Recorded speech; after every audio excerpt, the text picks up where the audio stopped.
ఎప్పటి నుంచో ఎదురు చూస్తున్న అనేక అంశాలపై క్లారిటీ. తెలంగాణ కేబినెట్ లో కీలక నిర్ణయాలు. సీఎం రేవంత్ రెడ్డి అధ్యక్షతన జరిగిన తెలంగాణ కేబినెట్ భేటీలో పలు కీలక నిర్ణయాలకి ఆమోదముద్ర పడింది.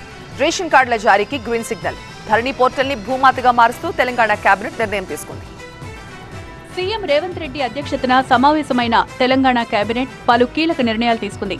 ప్రధానంగా ఎప్పటి నుంచో ఎదురు చూస్తున్న కొత్త రేషన్ కార్డుల జారీపై కేబినెట్ లో క్లారిటీ వచ్చింది. రేషన్ కార్డుల జారీకి సంబంధించిన విధి విధానాల రూపకల్పనకు మంత్రి ఉత్తమ్ కుమార్ రెడ్డి అధ్యక్షతన కేబినెట్ సబ్ కమిటీ ఏర్పాటు చేయాలని మంత్రివర్గం నిర్ణయించింది. ఈ సబ్ కమిటీలో భట్టి విక్రమార్క, ఉత్తమ్, దామోదర్ రాజనరసింహ ఉంటారు. అలాగే రేషన్ కార్డ్, ఆరోగ్యశ్రీ కార్డ్ విడివిడిగా ఇవ్వాలని డిసైడ్ అయింది. ధరణి పోర్టల్ ను భూమాతగా మారుస్తూ కేబినెట్ నిర్ణయం తీసుకుంది. పైలట్ ప్రాజెక్టు కింద నాగార్జున సాగర్ లోని ఓ మండలాన్ని ఎంపిక చేసింది. అటు హుస్నాబాద్ నియోజకవర్గంలోని గౌరవెల్లి ప్రాజెక్టు పెండింగ్ పనులు పూర్తి చేయడానికి 437 కోట్లు విడుదల చేసేందుకు కేబినెట్ ఆమోదం తెలిపింది.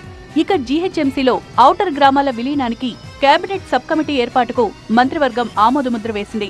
మంత్రులు సీతక్క, శ్రీధర్ బాబు, పొన్నం ప్రభాకర్ ఈ కమిటీలో సభ్యులుగా ఉంటారు. మరోవైపు నిరుద్యోగులకు సంబంధించి తెలంగాణ కేబినెట్ కీలక నిర్ణయం తీసుకుంది. జాబ్ క్యాలెండర్ ఏర్పాటుకు ఆమోదించింది. ఆ మేరకు శుక్రవారం అసెంబ్లీలో జాబ్ క్యాలెండర్ విడుదల చేయనుంది. నిజాం చక్కెర పరిశ్రమ పునరుద్ధరణ, హైదరాబాద్లో మూసీ ప్రక్షాళనకు, సుందరీకరణకు చర్యలు తీసుకునేందుకు తెలంగాణ కేబినెట్ ఆమోదించింది. 2 ఎమ్మెల్సీల నియామకంపై గవర్నర్ కు మళ్లీ ప్రతిపాదనలు పంపాలని కేబినెట్ నిర్ణయించింది. కోదండరామరెడ్డి, అమీర్ ఖాన్ పేర్లను మరోసారి గవర్నర్ కు పంపించనున్నట్లు మంత్రివర్గం తెలిపింది. అటు వయనాడు మృతులకు తెలంగాణ కేబినెట్ సంతాపం తెలిపింది. వయనాడు బాధితులకు ఆర్థిక సాయం చేయాలని తెలంగాణ కేబినెట్ తీర్మానించింది.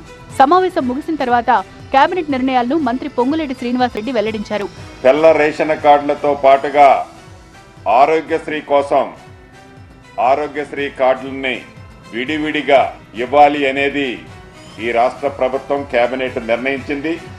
ఇదిలా ఉంటే తెలంగాణ నుంచి అంతర్జాతీయంగా సత్తా చాటుతోన్న boxer Nikhat Zareen, cricketer Mohammed Siraj, best shooter Esha Singh కు ఇంటి స్థలాలివ్వాలని కేబినెట్ నిర్ణయించింది. నిఖత్ జరీన్, సిరాజ్ కు గ్రూప్ 1 ఉద్యోగం ఇచ్చేందుకు ఆమోదించింది.